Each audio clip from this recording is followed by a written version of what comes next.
Bien, estimados maestros, tengan ustedes muy buenas noches. Bienvenidos cada uno de ustedes a esta capacitación docente. Hoy día tenemos justamente como tema la disonancia cognitiva. Yo soy el profesor Daniel Fernando Lozano Vargas, ¿no? Muy bien. Vamos a empezar entonces, estimados maestros, nuestra sesión el día de hoy. Bien, tenemos entonces lo siguiente. Empezamos entonces con un tema de casuística, ¿correcto? Dice, los niños del aula de 5 años están desarrollando el proyecto Aprendemos a preparar alimentos saludables. Hoy prepararán ensaladas de verduras. Luego de lavar y picar las verduras, los niños se disponen a preparar el aliño para sus ensaladas. Para ello, la docente entrega a cada mesa un recipiente con vinagre, otro con aceite y un poco de sal y pimienta. Luego les pregunta, ¿qué creen que pasará si juntan el aceite con el vinagre y lo remueven?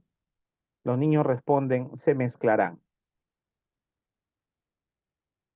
Entonces, la docente les pide que viertan ambos líquidos en un solo vaso transparente y luego los remuevan con una cuchara. Los niños observan sorprendidos que, después de unos momentos, ambos líquidos se separan. Entonces, ¿qué proceso de aprendizaje está promoviendo la docente en su última intervención? Alternativa A, la transferencia de los aprendizajes. Alternativa B, el conflicto cognitivo. Y alternativa C, la metacognición. Entonces, desde luego,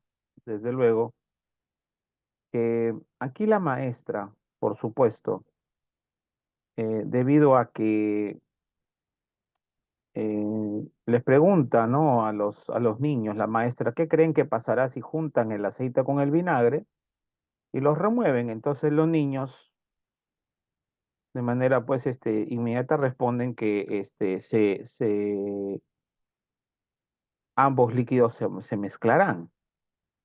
Entonces, la docente les pide pues que viertan ambos líquidos en señal de comprobación experimental. Y desde luego, los niños observan sorprendidos que después de unos momentos ambos líquidos se separan. Entonces, desde luego, ¿sería en este caso transferencia de aprendizajes? No, no sería la transferencia de los aprendizajes. Sería conflicto cognitivo o sería metacognición. Claro, en este caso sería conflicto cognitivo. ¿Por qué? Porque los estudiantes no pueden responder con sus conocimientos previos la pregunta desafiante del docente, ¿no? De la docente, y que precisamente ellos no pueden explicar con sus conceptos actuales lo que está sucediendo frente a sus ojos. ¿No? En este caso, ¿por qué ellos no pueden explicar por qué ambos líquidos se separan? Entonces, efectivamente, ahí sería conflicto cognitivo porque es un proceso de desarmonía, ¿no? Entre los conocimientos previos del estudiante frente a los conocimientos nuevos que requiere el estudiante para poder responder dicha pregunta. Entonces, la respuesta correcta sería alternativa B. Alternativa B. Pasamos entonces a la siguiente parte. A ver, entonces viene aquí la pregunta, ¿no? ¿Qué es un conflicto cognitivo? Entonces, un conflicto cognitivo, entiéndase que es cambio, es el cambio conceptual o reconceptualización que genera en los estudiantes una situación contradictoria, ¿no? Entonces, frente a ello, pues, es decir, entre lo que ellos saben, ¿no? Es decir, sus conocimientos previos y los nuevos conocimientos provocando precisamente un desequilibrio cognitivo. que produce a un nuevo conocimiento más amplio y ajustado a la realidad y sigue enriqueciéndose en nuevos procesos de aprendizaje a través de ciclos evolutivos, ¿no? A través de ciclos evolutivos. Por lo tanto, aquí el conflicto cognitivo se entiende como el fenómeno psicológico de contraste producido por la incompatibilidad entre las preconcepciones y significados previos de un estudiante en relación con un hecho, un concepto, un procedimiento, ¿no?, determinado y los nuevos significados proporcionados en el proceso de enseñanza-aprendizaje.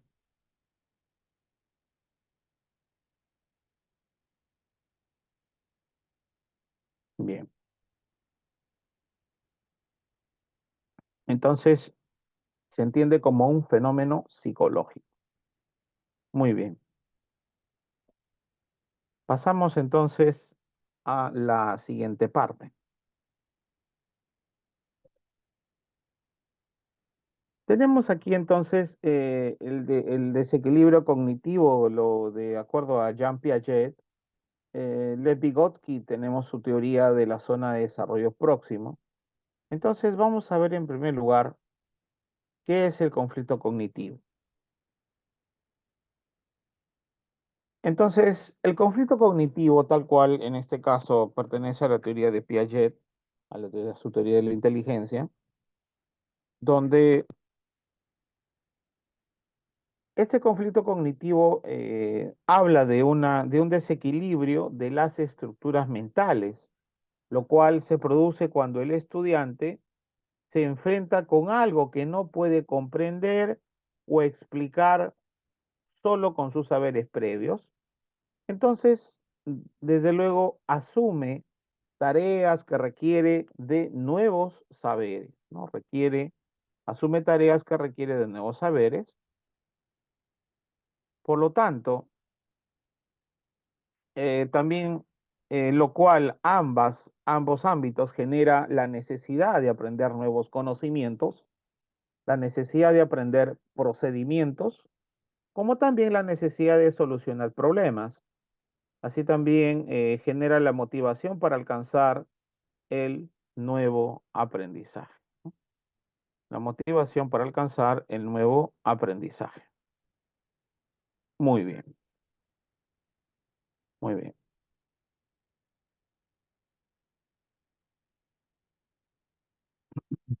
Pasamos al siguiente ámbito. Entonces, ¿cómo crear un conflicto cognitivo? Bueno, crear conflicto en el estudiante precisa mediante la presentación de una situación problemática que genera que estos pongan a prueba sus concepciones alternativas para lograr un cambio conceptual, ¿no? Precisamente. Y actividades que facilitan precisamente el desarrollo del conflicto cognitivo, ¿no? Entonces, estas actividades precisamente son acertijos y adivinanzas, rompecabezas, juegos de estrategia, juegos de mesa, juego de roles, solución de problemas, mapas conceptuales. También tenemos en este caso, pues, algo muy importante, ¿no? En estas actividades que precisamente van a facilitar el desarrollo del conflicto cognitivo. Entonces, un conflicto cognitivo puede ser una pregunta, es decir, por ejemplo, ¿qué pasa con la orina de los astronautas en el espacio? ¿No? Entonces, esa pregunta, por supuesto, em, desde luego genera conflicto cognitivo en el estudiante, como también puede ser una toma de decisión. ¿A qué banco pedir el préstamo tomando en cuenta intereses, comisiones y cobros por cuotas anuales? También puede ser normas que hay que establecer. Por ejemplo, ¿qué reglas se pueden implementar para disminuir los robos en el salón? O la curiosidad sobre lo que pasa, es decir, ¿qué creen que suceda si me como una cebolla completa? ¿Tendré problemas de coagulación si me corto? ¿Tendrá algo que ver? O también luchar contra la rutina, es decir, ¿cómo podemos hacer las clases más divertidas? ¿No? ¿Cómo podemos hacer las clases más divertidas? Entonces, también tenemos aquí la investigación del sentido que tiene algo, es decir, por ejemplo, ¿para qué nacimos? ¿No? Tiene ya un sentido, pues, antropológico, ¿no? Filosófico, inclusive, ¿no? Muy bien.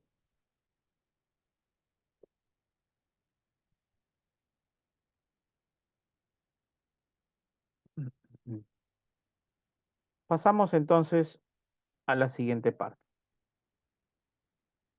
Entonces, por lo tanto, en conclusión, podemos decir, el conflicto cognitivo no es una pregunta sobre lo que saben los estudiantes, no es una pregunta para indagar los conocimientos previos. Lo que se debe hacer es hacer preguntas sobre el uso del conocimiento, porque lo importante es qué se hace con este y no solo cuánto se sabe de este. Eso es lo importante. O sea, es qué se hace con este conocimiento y no solo cuánto se sabe de este conocimiento. ¿Bien? Listo.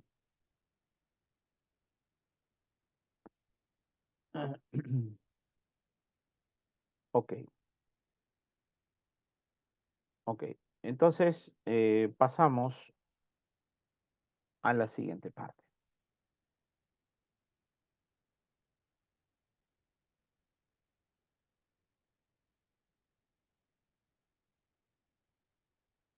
La docente busca que los niños construyan sus propias explicaciones y desde luego respecto de por qué el aceite y el vinagre se separan, ¿no? Entonces, si la maestra busca que los niños construyan sus propias explicaciones, sus propios fundamentos, entonces, ¿cuál de las siguientes acciones es pertinente para ese propósito? ¿No? ¿Cuál de las siguientes acciones es pertinente para ese propósito? Entonces tenemos elaborar para ellos un texto sencillo, acompañado de gráficos, para que comprendan por qué ambos líquidos se separan y leérselo.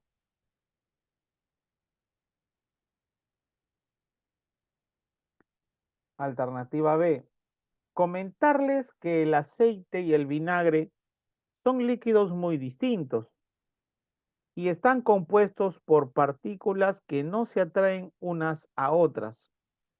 Por ello se separan.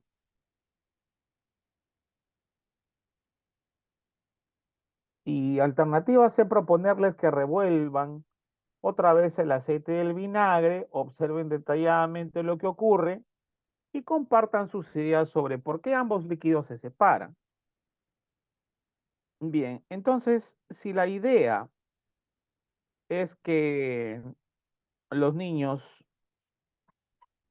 construyan sus propios, en este caso, este, sus propios explicaciones, entonces el niño tiene que fundamentar sus propias formas de, este, sus propias formas de observar un fenómeno. Y para ello el maestro no tiene que intervenir, sino que la intervención, bueno, mejor dicho, la intervención del maestro es en la forma mediadora, ¿no? Entonces, no mediante, o digamos en este caso, diciéndole la respuesta o la descripción de lo que es, porque eso, como bien sabemos, eso ya quedó atrás, ¿no? Eso es una pedagogía anterior. ¿Ok? Donde el maestro mencionaba, guiaba, el estudiante tenía una actitud pasiva, Entonces aquí para el desarrollo de competencias se requiere que el estudiante se tenga una actitud activa, ¿no? No pasiva. Entonces, acá dice elaborar un texto sencillo acompañado de gráficos para que comprendan por qué ambos líquidos se separan y leérselo. Si se pretende desarrollar competencias, desde luego, esta respuesta no es la mejor, porque al contrario, o sea, si yo como profesor voy a elaborar un texto sencillo acompañado de gráficos para que comprendan por qué ambos líquidos se separan, el estudiante no va a ejercer ningún trabajo de explicación. Quien está haciendo el trabajo soy yo. Entonces, absolutamente descartado la alternativa A. Alternativa B, comentarles que el aceite y el vinagre son líquidos muy distintos. De ninguna manera tampoco está interviniendo ahí el estudiante, sino quien está interviniendo en la respuesta es el docente. Y están compuestos por partículas que no se atraen unas a otras, por ello se separan, efectivamente. Y entonces descartada la alternativa B y la alternativa C, proponerles que revuelvan otra vez el aceite y el vinagre, observen detalladamente lo que ocurre y compartan sus ideas sobre por qué ambos líquidos se separan, ¿no? Entonces, claro, eso es lo que se quiere de un estudiante, ¿no? Que observe detalladamente lo que ocurre y él mismo comparta ideas y con ayuda de sus compañeros va a obtener respuestas, ¿no? Va a obtener respuestas sobre por qué ambos líquidos se separan. Entonces va a ir construyendo su aprendizaje, ¿no? Efectivamente, ya va a ir construyendo su aprendizaje. Muy bien. Entonces, alternativa C sería la respuesta, ¿no? Alternativa C. Pasamos a la siguiente parte. Bueno, tenemos aquí un proverbio chino donde dice, dame un pescado y comeré un día, enséñame a pescar y comeré toda la vida. Entonces, no se trata, como bien este mensaje, este proverbio lo dice, ¿no? No se trata de darle pues a alguien para que coma, ¿no? Entonces, se trata de enseñarle, en este caso, como bien dice el proverbio, a pescar, ¿no? Entonces, al estudiante, hay que enseñarle también a pescar, ¿no? Hay que enseñarle, desde luego, ¿para qué? Para que pueda valerse por toda la vida y no sea, pues, obviamente, una, en este caso, una carga para los demás, ¿no? Muy bien.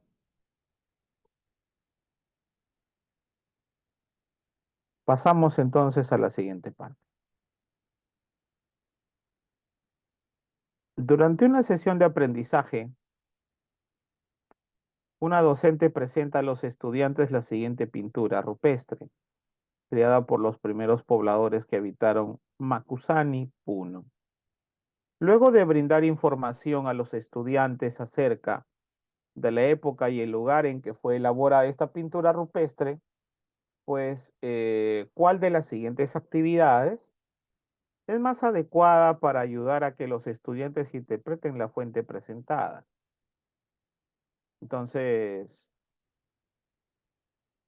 eh, por lo tanto, ¿no? ¿Cuál de las siguientes actividades es más adecuada para ayudar a que los estudiantes interpreten la fuente presentada? Y cuando se habla de interpretación, se trata de interpretar, valga la redundancia, de observar este recuadro, ¿no? Esta pintura rupestre, pero en base a lo que quiere reflejar esta pintura, ¿no? En base a lo que está expresando, no en base a las ideas que podemos compararlo con otro contexto, no, no, no, sino en lo que realmente y tenemos que hacer aquí el estudiante tiene que hacer aquí una observación objetiva de lo que está observando, ¿no? No alterar esa observación. Por lo tanto, tenemos aquí las siguientes alternativas. Pedir a los estudiantes que describan cómo son representados los animales y las personas en la pintura. Luego solicitarles que señalen qué elementos de la representación no corresponden a la realidad.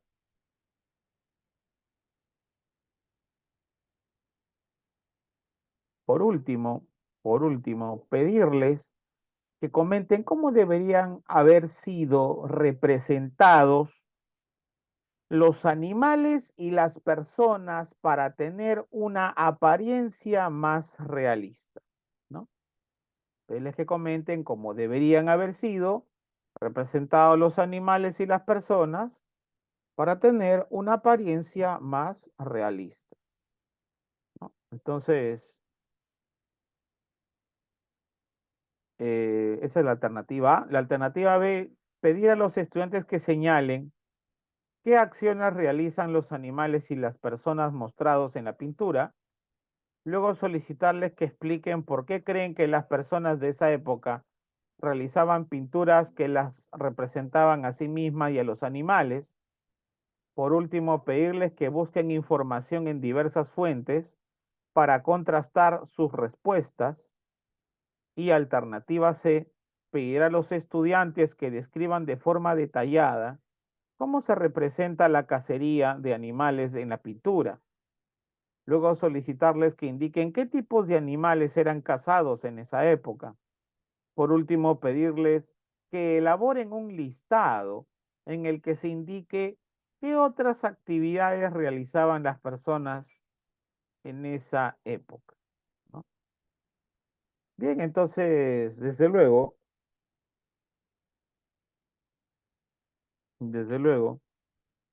que nos pide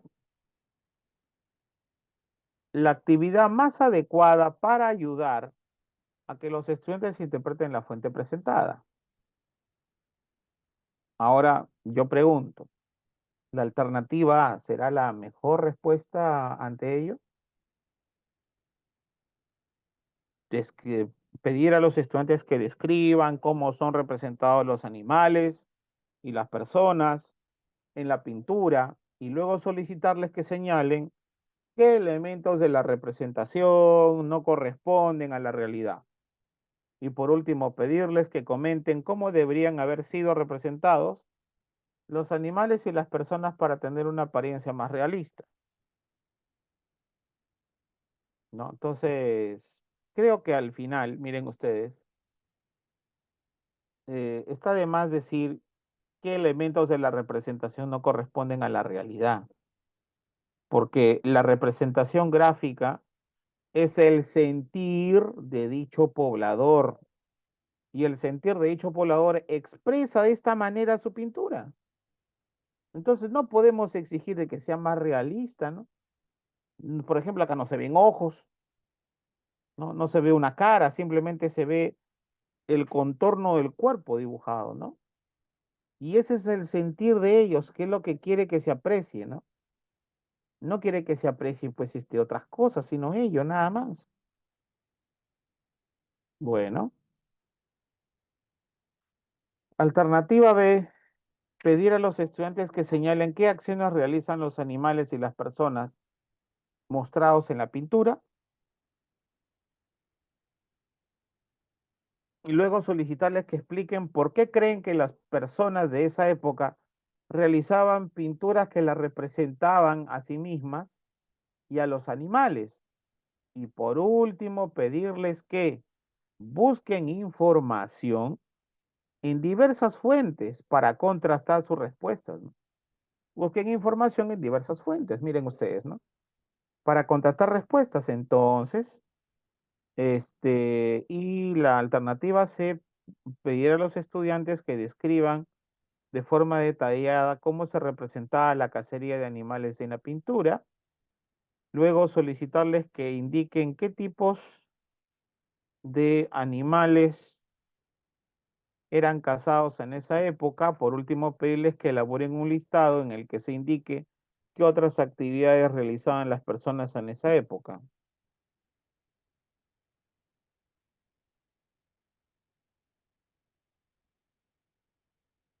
Ya, pedir a los estudiantes que describan de forma detallada cómo se representa la cacería de animales en la pintura y solicitarles que indiquen qué tipo de animales eran cazados en esa época. Por último, pedirles que elaboren un listado en el que se indique qué otras actividades realizaban las personas en esa época.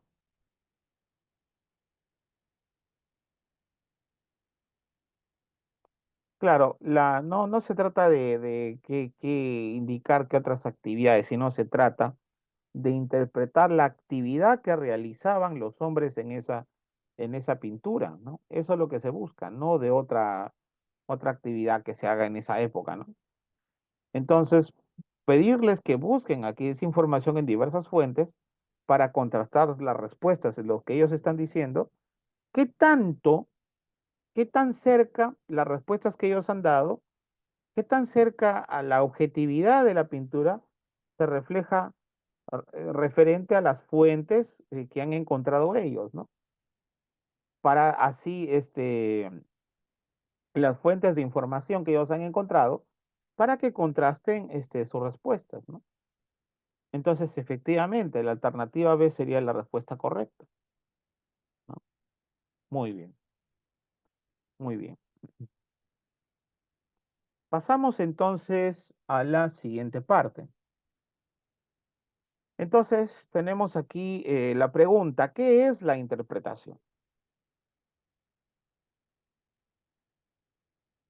La interpretación es un proceso creativo de comunicación entendido como el arte de comprender y revelar in situ el significado de algo, ¿no? Sea texto, naturaleza, objeto. Entonces, repito, la interpretación es un proceso creativo de comunicación entendido como el arte de comprender y revelar in situ el significado de algo. Entonces, eh, ahí tenemos, ¿no? La interpretación precisamente se entiende como una actividad educativa que pretende revelar significados e interrelaciones a través del uso de objetos originales por contacto directo con el recurso o por medios ilustrativos, no limitándose a dar una mera información de los hechos. Más que todo, la interpretación se entiende como el arte de explicar el lugar del hombre en su medio con el fin de incrementar la conciencia de los individuos, ¿no? Con el fin de incrementar la conciencia de los individuos. Bien,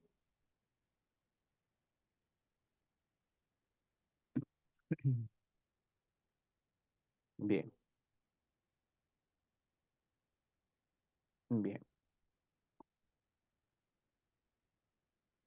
O sea, el fin prácticamente de toda interpretación es incrementar la conciencia de los individuos. ¿Conciencia de qué? Conciencia de la contextualización histórica por el cual vivieron esas personas y trataron de expresar mediante dicha pintura, por ejemplo, ¿no? Lo que su actividad, su sentir, ¿no? Entonces, esa actividad habla de ellos, pues, en este caso, acerca de su cultura, ¿no? Desde luego. Bien, bien. Pasamos entonces a la siguiente parte.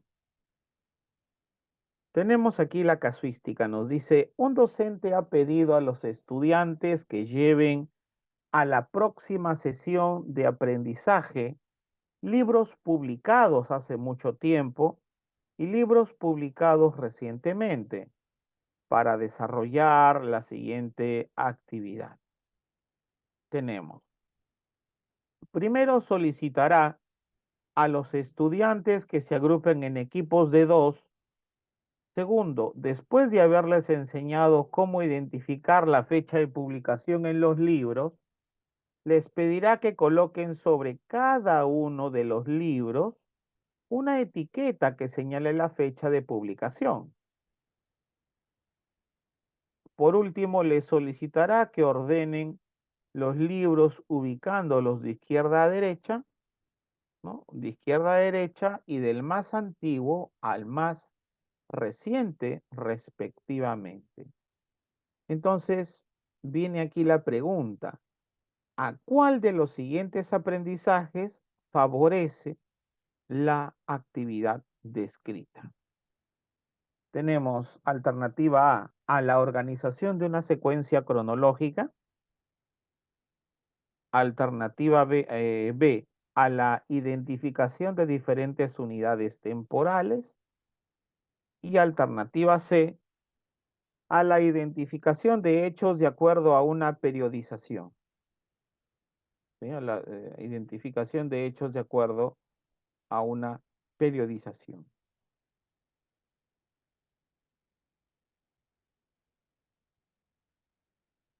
Bien, entonces,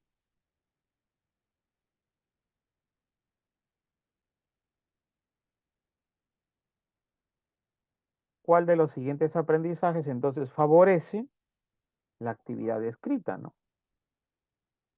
Entonces, vamos a ver, no está de más leer por segunda vez la actividad.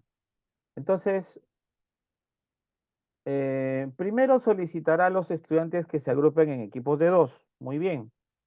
Segundo, después de haberles enseñado cómo identificar la fecha de publicación en los libros, entonces les pedirá que coloquen sobre cada uno de los libros una etiqueta, ¿no? Que señale la fecha de publicación, y por último le solicitará, ¿no? Que señalen la fecha de publicación, y después le solicitará que ordenen los libros ubicándolos de izquierda a derecha, ¿no? Le solicitará que ordenen los libros ubicándolos de izquierda a derecha.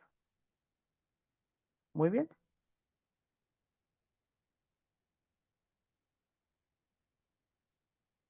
Del más antiguo al más reciente. Entonces, que coloquen sobre cada uno los libros una etiqueta que señale la fecha de publicación, y en base a ello lo ordenen los libros de izquierda a derecha,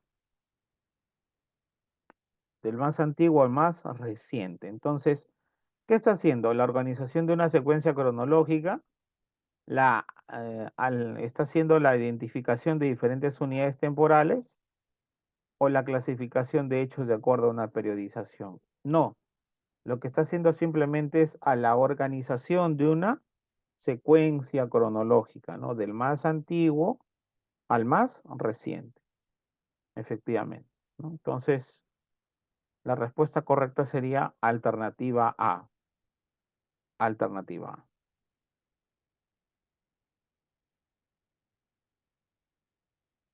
Bien,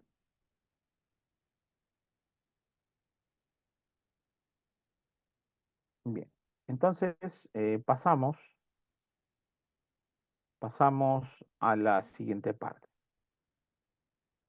Tenemos aquí el texto secuencia. Dice: en las textos secuencia, las ideas se organizan por orden cronológico, ¿no? La relación entre los componentes es temporal. Por esta razón, algunos autores la llaman superestructura de orden temporal. Las palabras clave son aquellas que se representan un orden de eventos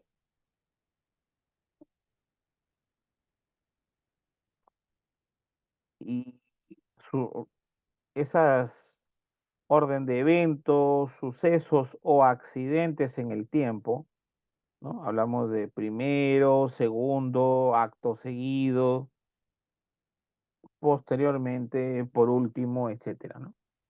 Bien,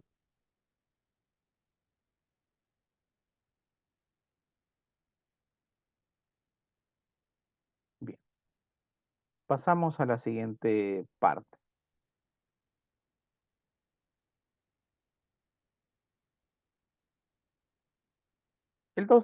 Un docente tiene como propósito que los estudiantes reconozcan ejemplos de cómo las sociedades han gestionado el riesgo de desastres.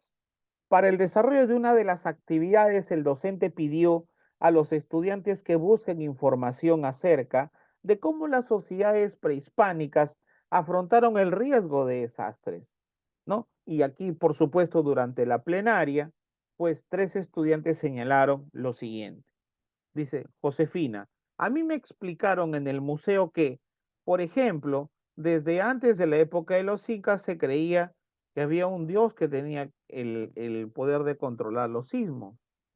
Eso quiere decir que en el Perú siempre han ocurrido sismos.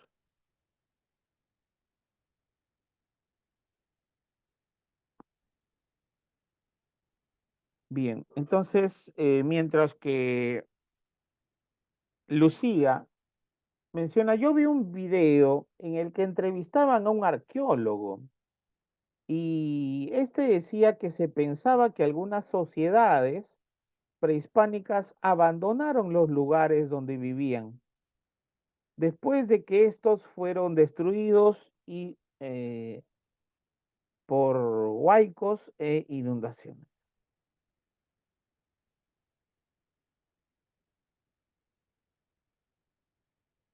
Bien.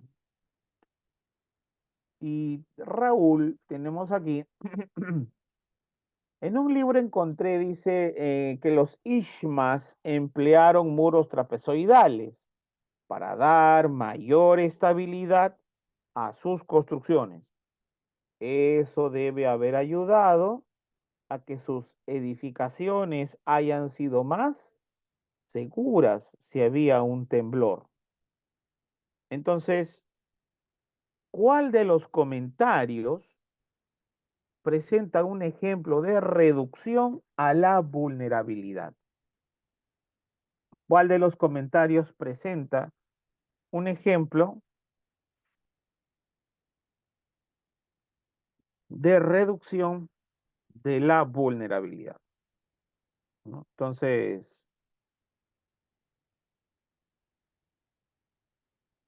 ¿cuál representa? A ver, el de Josefina, el de Lucía o el de Raúl.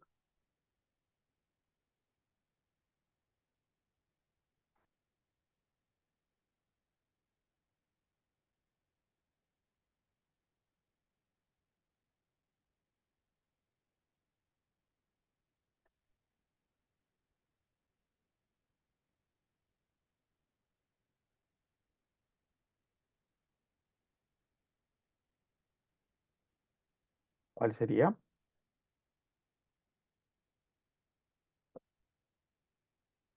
Si Josefina habla de que a ella le explicaron en el museo que desde antes de la época de los incas se creía que había un dios que tenía el poder de controlar los sismos, eso quiere decir que en el Perú siempre han ocurrido sismos. Ahora, esa respuesta de Josefina, por supuesto, no responde a la pregunta sobre ejemplo de reducción de la vulnerabilidad. Ahora, Lucía menciona que yo vi un video en el que entrevistaban a un arqueólogo y este decía que se pensaba que algunas sociedades prehispánicas abandonaron los lugares donde vivían después de que estos fueron destruidos por huaicos e inundaciones.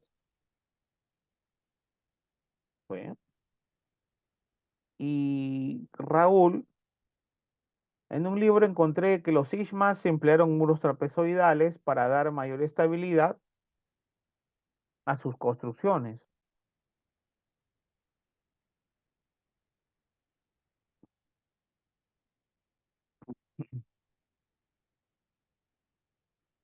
Entonces, eso debe haber ayudado a que sus edificaciones pues hayan sido más seguras si había un temblor. Y efectivamente, ¿no? El de Raúl habla, un ejemplo, sobre reducción de la vulnerabilidad.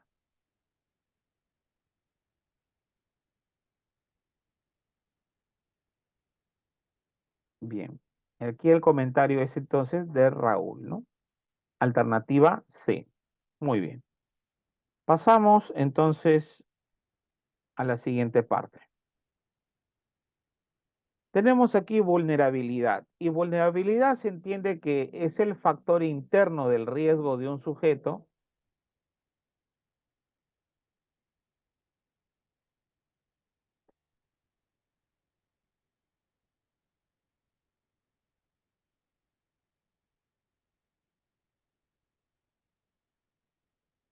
Bien, entonces siempre este factor interno del riesgo de un sujeto, objeto o sistema expuesto a una amenaza que corresponde a su disposición intrínseca de ser dañado, hay una debilidad o incapacidad de resistencia ante dicho fenómeno. Muy bien. Entonces la vulnerabilidad tiene directa relación con las condiciones de debilidad o fragilidad de los elementos físicos o sociales de una comunidad que pueden resultar afectados, que pueden resultar pues también en este caso afectados, dañados o destruidos al desencadenarse un fenómeno natural o antrópico, ¿no? Antrópico es por la mano del hombre, ¿no? Un incendio, por ejemplo.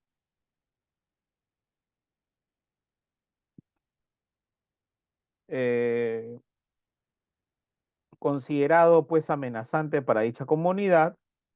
Entre ellos se pueden mencionar los siguientes. Por ejemplo, tenemos los factores económicos. Tenemos aquí la pobreza, es quizás la principal causa de vulnerabilidad, pero también lo es la utilización inadecuada de los recursos económicos disponibles, ¿no? Los cuales tenemos aquí factores físicos también, ¿no?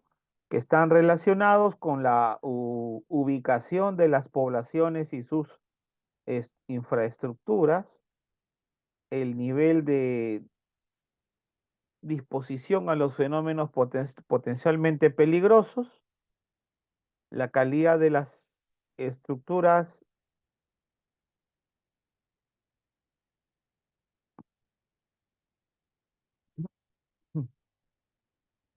Entonces, los fenómenos físicos siempre relacionados con la ubicación de las poblaciones y sus infraestructuras, el nivel de exposición a los fenómenos potencialmente peligrosos, la calidad de las estructuras y su capacidad de resistencia frente al impacto de evento peligroso.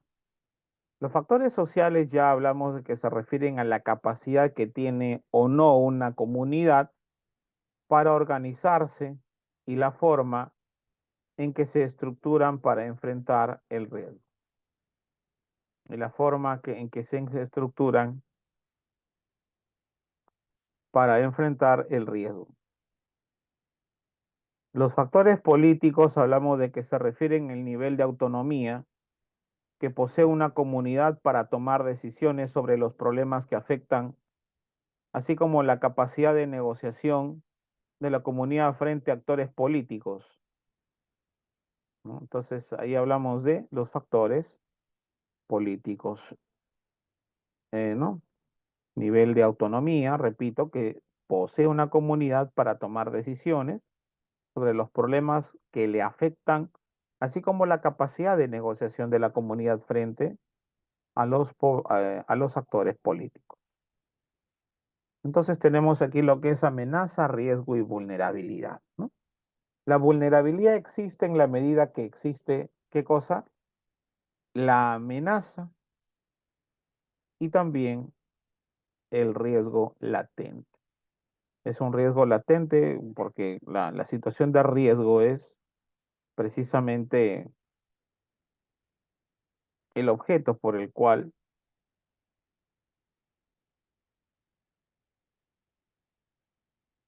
el objeto por el cual se encuentra en una situación amenazante, ¿no? Por eso en este caso es un factor de riesgo.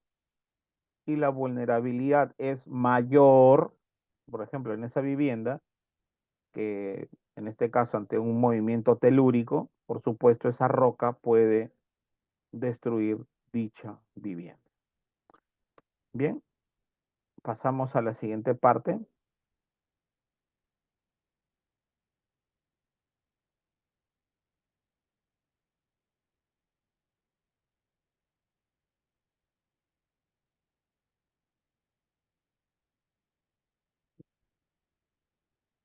Bien, pasamos a la siguiente parte. Dice, durante la sesión de aprendizaje en la que los estudiantes tenían que elaborar un dibujo, Jonás, un estudiante, utilizó de manera prolongada varios de los lápices de colores del aula. Su compañero Héctor está fastidiado porque quería utilizar los mismos colores para su dibujo y debido a que Jonás estuvo utilizándolos, no tuvo tiempo de terminar de colorear. Al finalizar la actividad, Héctor le dice en voz alta a Jonás, tu dibujo está feo.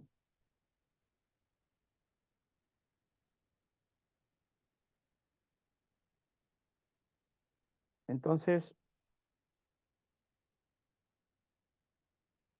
aquí Héctor, ¿no? Responde, ¿no? Fastidiado, ¿no? Porque Jonás había utilizado prácticamente de manera prolongada varios de los lápices de colores del aula. Entonces Héctor fastidiado le responde, está fastidiado porque quería utilizar los mismos colores para su dibujo y debido a que Jonás estuvo utilizándolos, no tuvo tiempo de terminar de colorear, ¿no?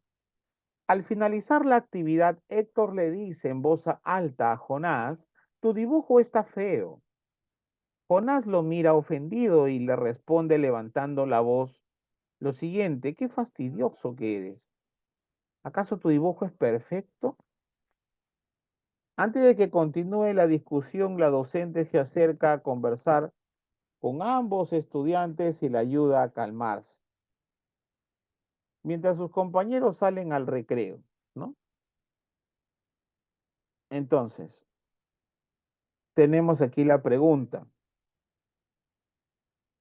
¿Cuál de las siguientes acciones es más pertinente para favorecer la resolución del conflicto? ¿Cuál de las siguientes acciones es más pertinente para favorecer la resolución del conflicto? Entonces, tenemos alternativa, solicitar a los estudiantes que expliquen por qué se comportaron de manera agresiva.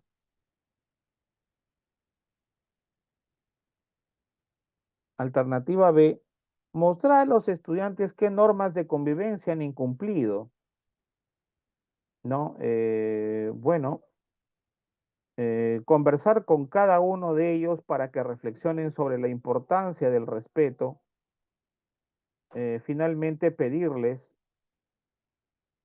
que se ofrezcan disculpas mutuas, ¿no? Y alternativa C, pedir a los estudiantes que expliquen por turnos qué pasó y por qué actuaron de esa manera. Luego dialogar con ellos acerca de cómo se sintieron. Finalmente, pedirles que propongan alternativas para remediar la situación, ¿no? Entonces, la acción más pertinente para favorecer la resolución de conflictos. Entonces, toda resolución de conflictos se busca, en este caso, solucionarlo de manera constructiva, ¿no? Que no sea pues un índice de división, sino al contrario, ¿no? La solución del conflicto que propicie y sigue dando la unión, precisamente, ¿no? La unión de los estudiantes para que no sea pues piedra de tropiezo en su desarrollo socioemocional. Entonces tenemos la mediación, la negociación, ¿no? Tenemos en este caso, pues también este, a ver, la negociación, la mediación y la conciliación también, ¿no? Entonces, claro, pero para favorecer la acción más pertinente, nos pide, ¿no? Veamos. Entonces, solicitar a los estudiantes que expliquen por qué se comportaron de manera agresiva el uno con el otro. Luego decirles cuáles han sido sus errores para que eviten repetirlos. No. El estudiante tiene que darse cuenta, no el profesor, en este caso señalar cuál es el error del estudiante. ¿Sí? No. Perdón. Entonces, desde luego que quiere decir que el estudiante tiene que tomar conciencia y esa conciencia tiene que ayudarlo el maestro, ¿no? Mediante preguntas de reflexión, mediante preguntas de análisis. Por lo tanto, la alternativa A no es la correcta. Alternativa B nos dice mostrar a los estudiantes qué normas de convivencia han incumplido. Luego conversar con cada uno de ellos para que reflexionen sobre la importancia del respeto, ¿no? Entonces, la importancia del respeto y finalmente pedirles que se ofrezcan disculpas. Entonces, desde luego que ahora no está bien en este caso que el maestro, pues, en este caso, o la docente, pues, o pida que ambos estudiantes ofrezcan disculpas, no, eso debe de partir, precisamente, eso debe de partir de los propios estudiantes, ¿no? Eso debe de partir de los propios estudiantes. Entonces, claro, eh, eso es importante, ¿no? Ahora, mostrar a los estudiantes entonces qué normas de convivencia han incumplido, no. Ellos tienen que darse cuenta qué cosas han incumplido. Conversar con cada uno de ellos para que reflexionen sobre la importancia, no. Siempre las preguntas acá tienen que ser de reflexión y descubrimiento. Alternativa C dice pedir a los estudiantes que expliquen por turnos qué pasó y por qué actuaron de esa manera. Luego dialogar con ellos acerca de cómo se sintieron, ¿no? Y finalmente pedirles que propongan alternativas para remediar la situación, ¿no? Entonces, claro, que expliquen por turnos qué pasó y por qué actuaron de esa manera. Entonces ellos van a dar sus razones, luego dialogar con ellos acerca de cómo se sintieron. Es decir, ahí el maestro está generando que empatía entre ellos, ¿no? Y finalmente pedirles que propongan, miren ustedes qué diferente, ¿no? Alternativas para remediar la situación. Entonces, efectivamente, ahí hablamos del juicio crítico del estudiante también, ¿no? Y el desarrollo también de su autonomía. Entonces, precisamente, la alternativa C es la respuesta correcta. Muy bien, pasamos entonces a la siguiente parte, estimados maestros. Pasamos a la siguiente parte. Tenemos aquí los mecanismos formativos. Su uso sistemático precisamente promueve la autorregulación del comportamiento y la formación en valores para la convivencia. Entonces, ese uso sistemático que promueve la autorregulación del comportamiento y la formación en valores para la convivencia. Por ejemplo, tenemos frente al incumplimiento de las normas, pues hacer notar cómo ese incumplimiento afecta a los compañeros o ayudando a los estudiantes a ser conscientes de sus sentimientos de los demás y del impacto de sus actos en otros. También tenemos ofrecer reforzamiento social al buen comportamiento de manera clara y específica. Es decir, cómo pedir un aplauso para los grupos cuyos integrantes hayan colaborado en mantener el aula limpia o felicitar públicamente a un estudiante por haber respetado los turnos de los demás para hablar.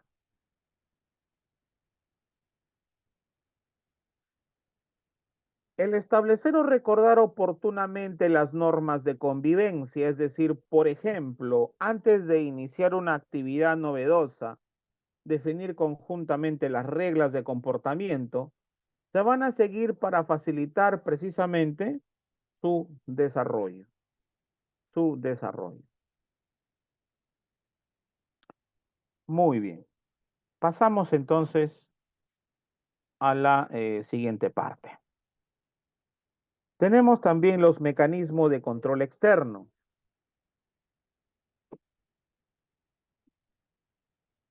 Su uso sistemático genera dependencia de la figura de autoridad o de estímulos externos, aunque pueden permitir regular el comportamiento, es decir, prevenir, mitigar o estimular conductas que precisamente no favorecen significativamente la autorregulación ni la formación en valores para la convivencia.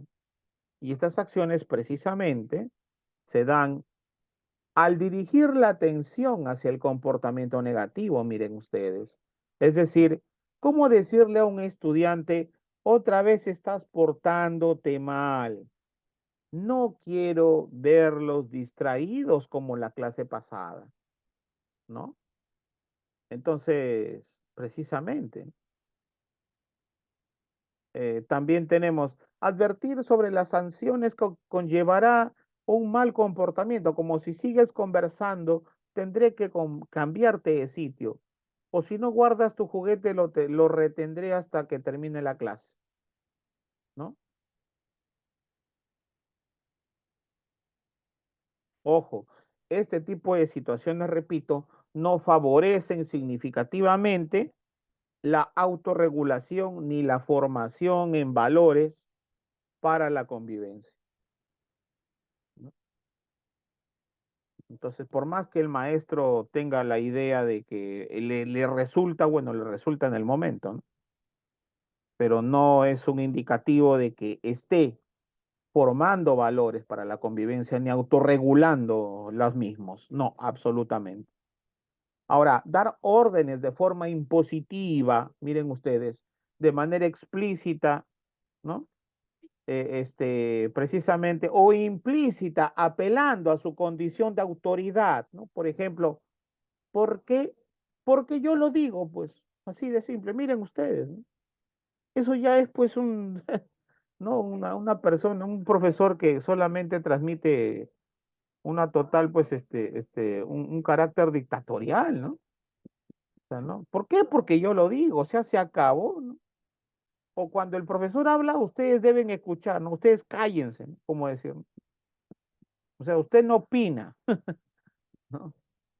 Juanita, te estoy diciendo que te sientes. O sea, imagínense, ¿no? O sea, ese tipo de cosas son las que generan precisamente esto, estas situaciones, ¿no? Que no favorecen, repito, significativamente ni la autorregulación ni la formación en valores para la convivencia. Muy bien, muy bien. Tenemos también aquí, tenemos también aquí lo siguiente.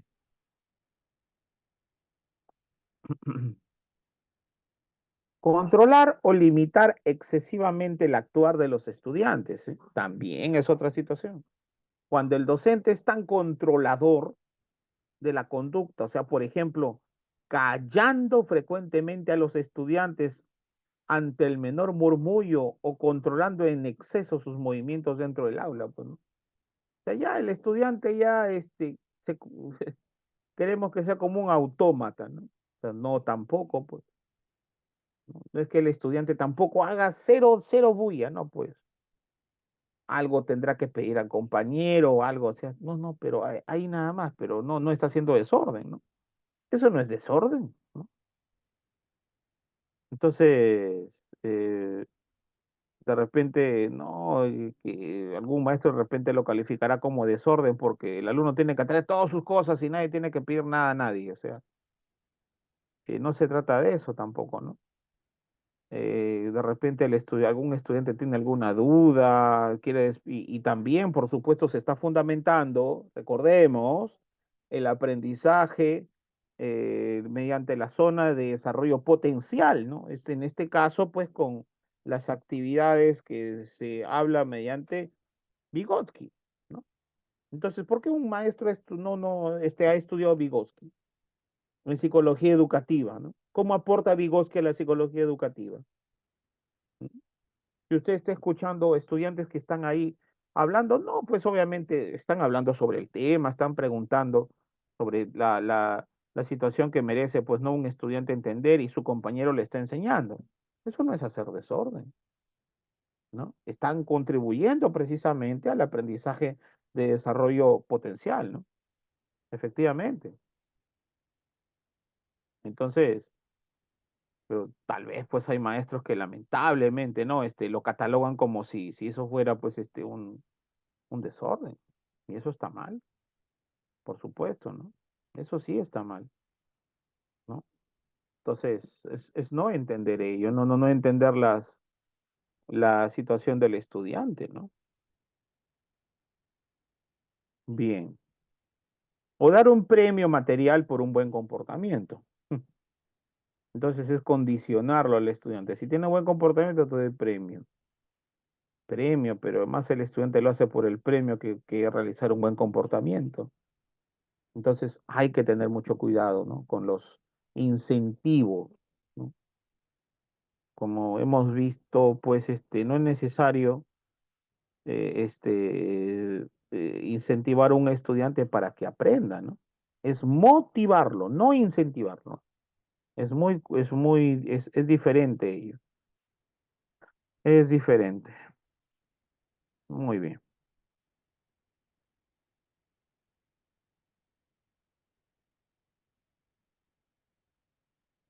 Ok. Pasamos entonces a la siguiente parte. Mecanismos de maltrato. Mecanismos de maltrato aquí promueven el cumplimiento de las normas a través de la aplicación de medidas extremas, ¿no? Eh, que atemorizan a los estudiantes o dañan su autoestima. Se considera aquí aplicar sanciones desproporcionadamente severas en relación a la falta del estudiante o amenazar con hacerlo. Por ejemplo, dejar sin recreo a un estudiante porque se distrajo durante un momento de la sesión o advertir a un grupo de estudiantes que si no terminan su trabajo a tiempo, no podrán participar de los campeonatos o deportes en la escuela. O sea, prácticamente estas situaciones pues dejan mucho que desear, ¿no? Y hay lamentablemente docentes que aplican este tipo de situaciones, ¿no? Dejarse un recreo a un estudiante porque se distrajo, ¿no? O porque simplemente no terminó una tarea. La neurociencia, ya saben ustedes que va en contra de ello, ¿no? Obviamente. Entonces, hay que actuar acorde hoy en día a las nuevas exigencias educativas, ¿no?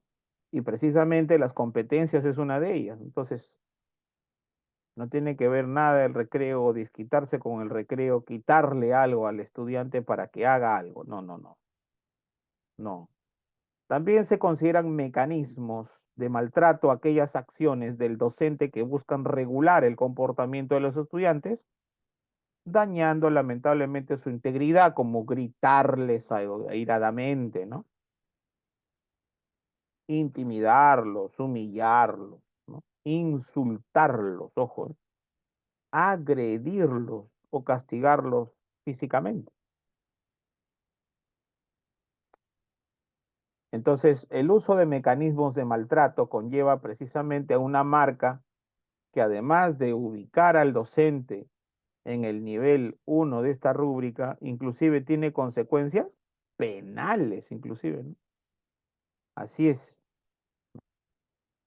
Entonces, hoy en día, pues, hay consecuencias hasta penales, estimados maestros, precisamente porque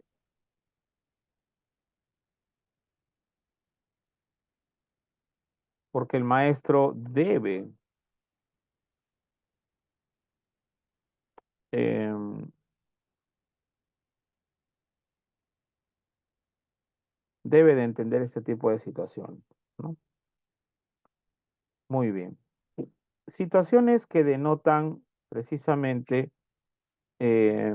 respeto, falta de respeto a los estudiantes, ¿no?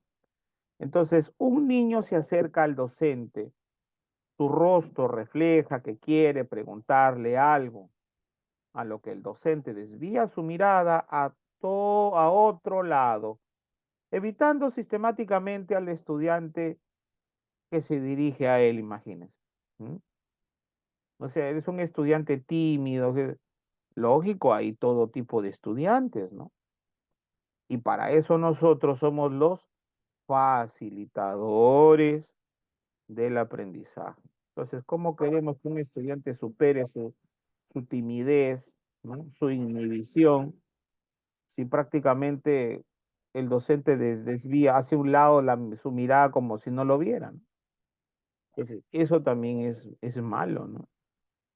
El docente observa que un estudiante se burla de otro, sin embargo, ignora dicha situación o le resta importancia, ¿no?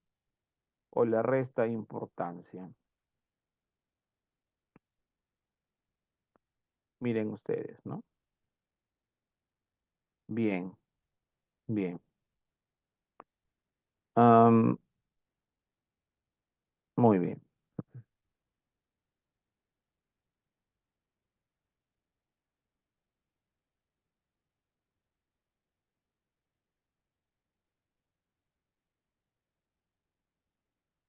También hablamos del docente ignora notoria y sistemáticamente a un estudiante que se dirige a él, ¿no? También el docente utiliza apodos o apelativos descalificadores para referirse a los estudiantes. O el docente observa que un estudiante se burla de otro y lo humilla lejos de intervenir. Se ríe del niño, imagínense.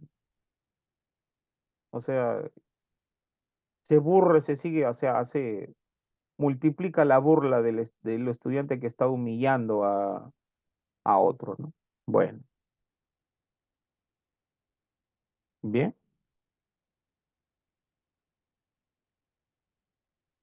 ok, ok. Pasamos entonces a la siguiente parte.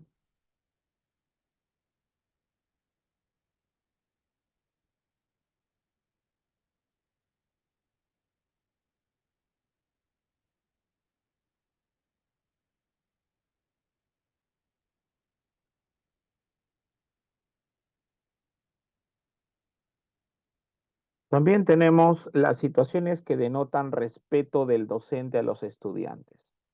Que su comportamiento sea respetuoso siempre en el aula, la escuela y la comunidad, ¿no? Que su autoridad esté acompañada del respeto y de formas de relación social que no signifiquen humillación para nadie, ¿no? Eh,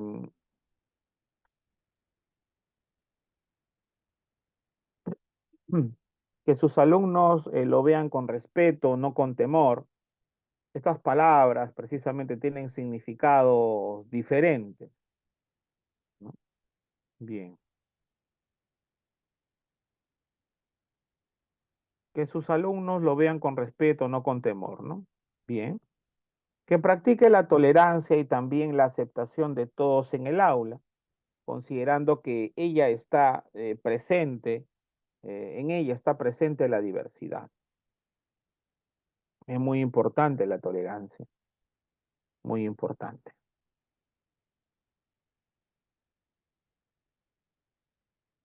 Bien.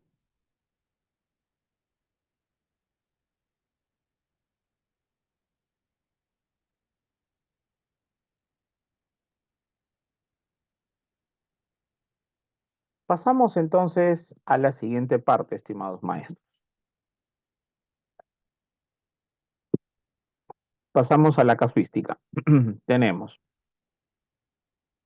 La docente había pedido a los estudiantes que pregunten a sus papás y mamás qué actividades les gustaba realizar de niños y que realicen una presentación en estas actividades a sus compañeros durante la sesión de aprendizaje.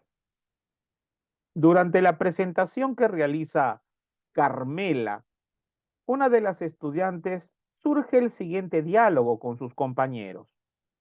Carmela menciona, mi familia es de Cusco y mi papá dice que a él le gustaba hacer cuentas con la yupana, un instrumento con el que se hacen cálculos. Alonso pregunta, ¿para eso es la tabla con huequitos que has traído?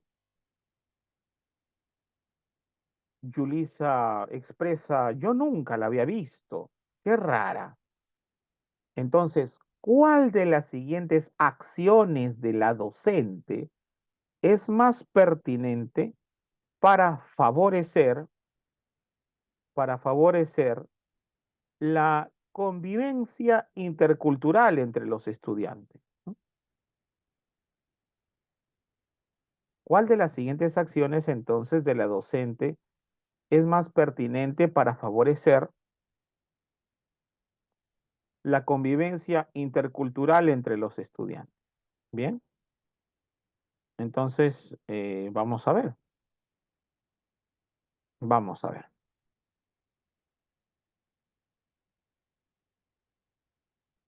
Alternativa A dice, evitar que los estudiantes sigan importunando a Carmela y organizar a los estudiantes para la siguiente presentación.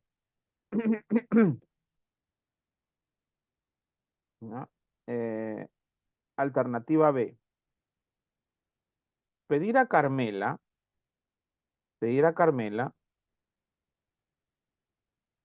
que explique cómo se usa la yupana y organizar a los estudiantes para la siguiente presentación, ¿ya?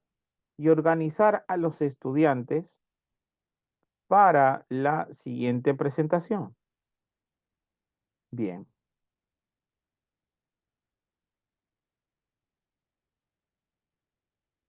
bien, sigamos entonces.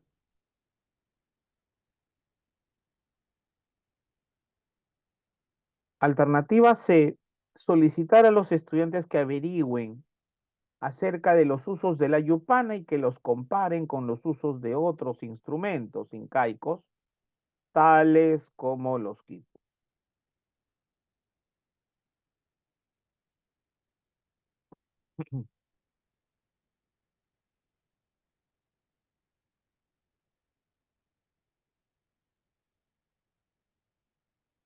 Bien, entonces, ¿cuál será la respuesta correcta?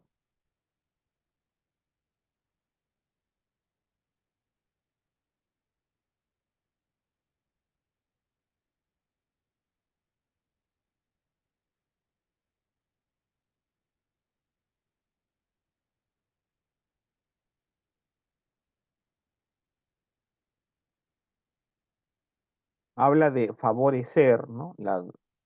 Lo más pertinente para favorecer la convivencia intercultural. Lo intercultural es compartir, ¿no? Tradiciones, ¿no? De una cultura hacia otra, ¿no? Mientras que la diversidad cultural es la comparación de una cultura a otra cultura, ¿no? Entonces, eso es distinto, ¿no? Hay que tener en claro eso.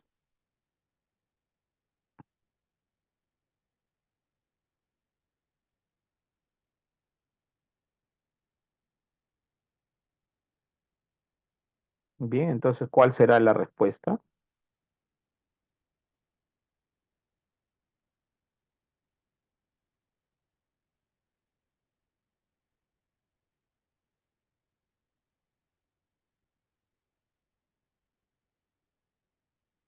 A ver, alternativa nos dice evitar que los estudiantes sigan importunando a Carmela y organizar a los estudiantes para la siguiente presentación.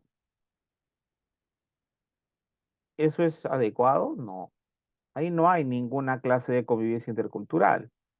Alternativa B, pedir a Carmela que explique cómo se usa la yupana y brindar la oportunidad a los estudiantes para que resuelvan un problema de adición utilizando la yupana. Ya, eso está mejor, ¿no? Creo que esa sería la respuesta. A ver, alternativa C dice, solicitar a los estudiantes que averigüen acerca de los usos de la yupana y que los comparen con los otros instrumentos incaicos, tales como los quipus. Bueno, que ya como bien dicho, pues comparación es ya hablar de diversidad cultural. Entonces, mientras que la convivencia intercultural sería cuando, en este caso, pues, Carmela explica el uso de la yupana, da la oportunidad de que utilicen la yupana para que sus compañeros resuelvan, problemas de adición, por ejemplo, ¿no? Entonces, claro, eso es distinto, ¿no? Muy bien. Entonces, alternativa correcta sería la alternativa B, ¿no? La alternativa B. Muy bien, muy bien. Pasamos entonces a la siguiente parte. Valentina, de 18 meses, acaba de iniciar la marcha. Ahora intenta subir una escalera de madera que la docente ha colocado en el aula. Para favorecer la autonomía de Valentina, ¿qué acción es más pertinente que realice en esta situación? ¿No? ¿Qué acción es más pertinente que realice la docente en esta situación? Entonces, dejar que Valentina suba la escalera sola, permanecer cerca e intervenir cuando la niña lo solicite o requiera. Alternativa B, tomar a Valentina de la mano y subir y bajar la escalera con ella varias veces hasta que logre hacerlo sola. Y alternativa C, decir a Valentina que espere un momento, pues para evitar que se lastime colocará cojines alrededor de la escalera. Bien, entonces, ¿cuál será la respuesta correcta respecto a la pregunta?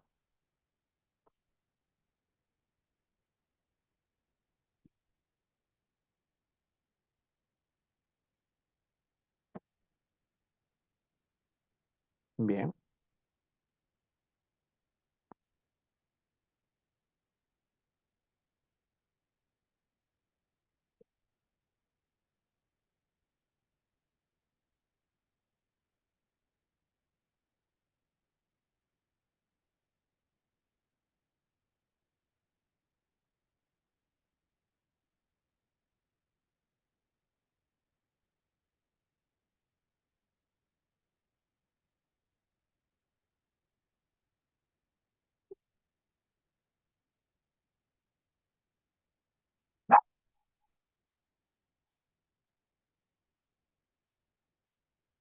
claro, si se deja que Valentina suba la escalera sola, permanecer cerca e intervenir cuando la niña lo solicite o requiera, se está favoreciendo enormemente la autonomía de Valentina, porque se le da seguridad a ella.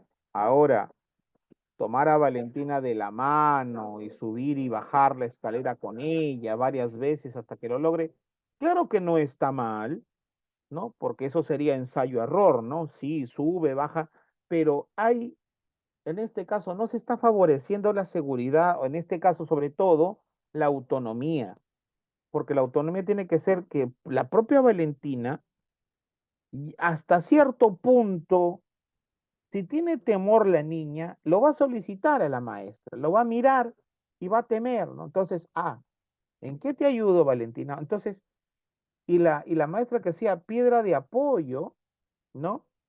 ¿No? Para favorecer la autonomía de Valentina. Efectivamente, pero no, por ejemplo, darle la mano de un comienzo, ¿no? Y suba y baja, no, porque siempre va a solicitar esa clase de ayuda y no se está favoreciendo en nada la autonomía. Ahora, decir a Valentina que espere un momento, pues para evitar que te lastimes, o sea, colocar cojines alrededor de la escalera. Entonces, ya se está mencionando ahí que Valentina, lamentablemente, lamentablemente, se le está restando seguridad a ella, ¿no? Premeditadamente. Entonces, la respuesta correcta sería alternativa A, efectivamente. ¿Ya? Muy bien. Pasamos a la siguiente parte. Tenemos lo siguiente. Dice,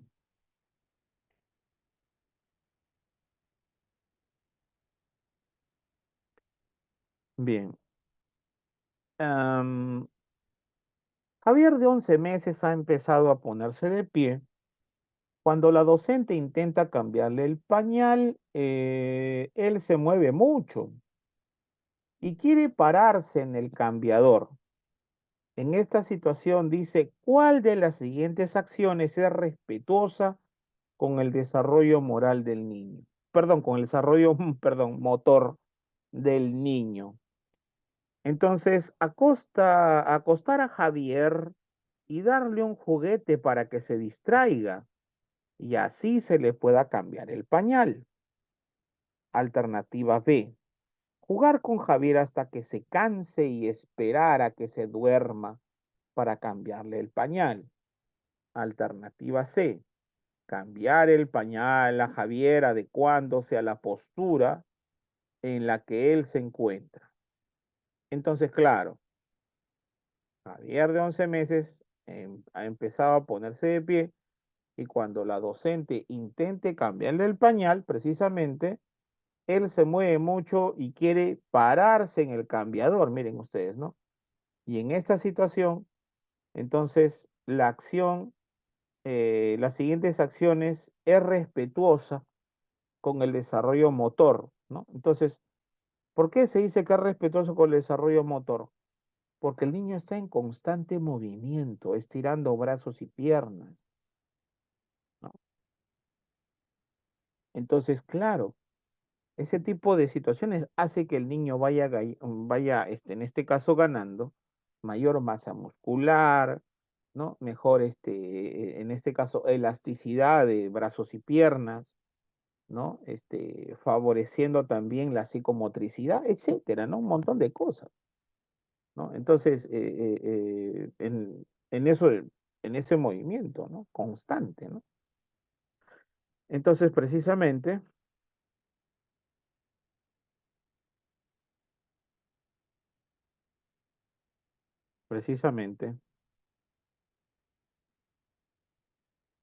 ok, ok, bien,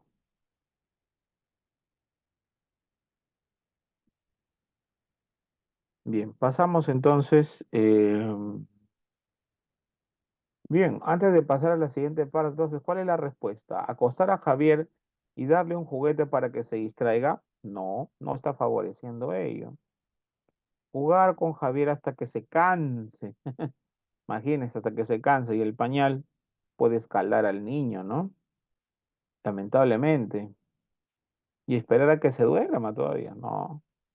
Cambiar el pañal a Javier adecuándose la postura en la que él se encuentra, efectivamente, ¿no? Entonces, ahí sí se está favoreciendo y respetando el desarrollo motor de Javier.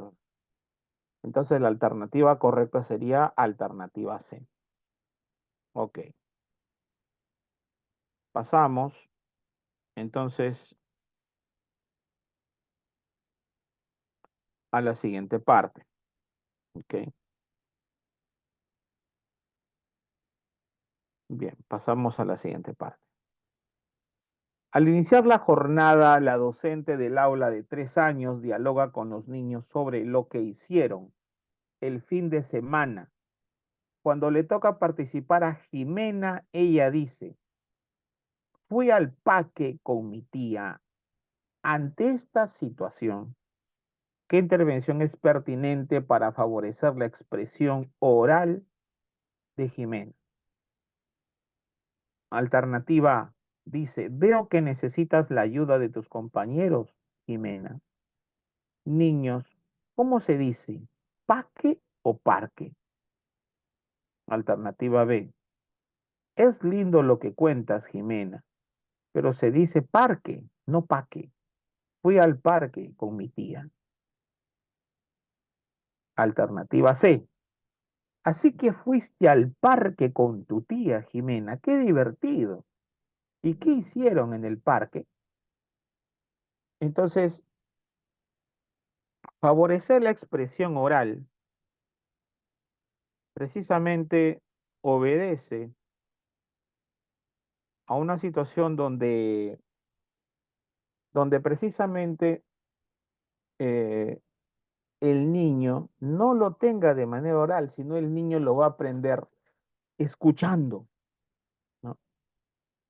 No de una manera teórica, no se dice pa que, o como dice, ¿no? La maestra, ¿no? ¿Cómo se dice? ¿Paque o parque? ¿No? Entonces, indirectamente también se está desfavoreciendo al estudiante porque está haciéndolo ver como que él se equivoca, como él. Entonces, no, no. O sea, inclusive el niño se puede avergonzar, ¿no? Puede ser un niño retraído, un niño que está inhibido y más todavía. Entonces, no, eso no debe ser así. Es lindo lo que cuentas, Jimena, pero se dice parque, no parque. No, tampoco, ¿no? El niño no va a entenderlo de esa manera, de esa forma, ¿no? Entonces, lo mejor es favorecer la expresión, en este caso, la expresión oral de Jimena es que ella escuche, ¿no? Al adulto y el adulto hable de manera correcta. No hay otra forma, no hay otra forma. Entonces, eso es lo que único que va a favorecer la expresión oral de Jimena, efectivamente. ¿Ya? Muy bien.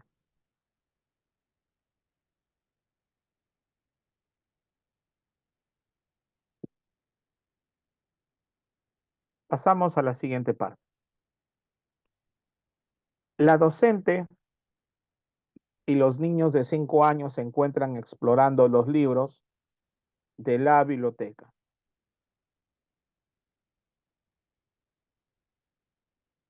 Si el propósito de la docente es promover en los niños la aproximación, ¿no? La aproximación a la lectura, entonces, ¿qué acción es más pertinente que realice a continuación? ¿No? ¿Qué acción es más pertinente que realice a continuación? Proponerles que en parejas escojan un libro que les guste. Luego decirles que señalen las letras que conozcan y las lean en voz alta. Alternativa B. Decirles que cada uno elija el libro que desee. Luego indicarles que se pongan cómodos para leerlo. Y si algún niño le pide que le lea el libro, atender su pedido. Alternativa C. Seleccionar diversos libros y entregar uno distinto a cada niño. Luego decirles que cuando terminen de revisarlo, la llamen para entregarles uno nuevo. Muy bien.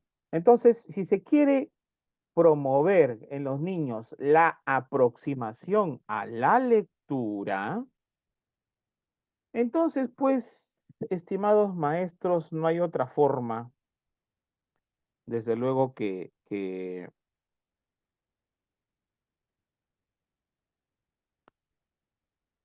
hacer precisamente que estos niños, pues, em,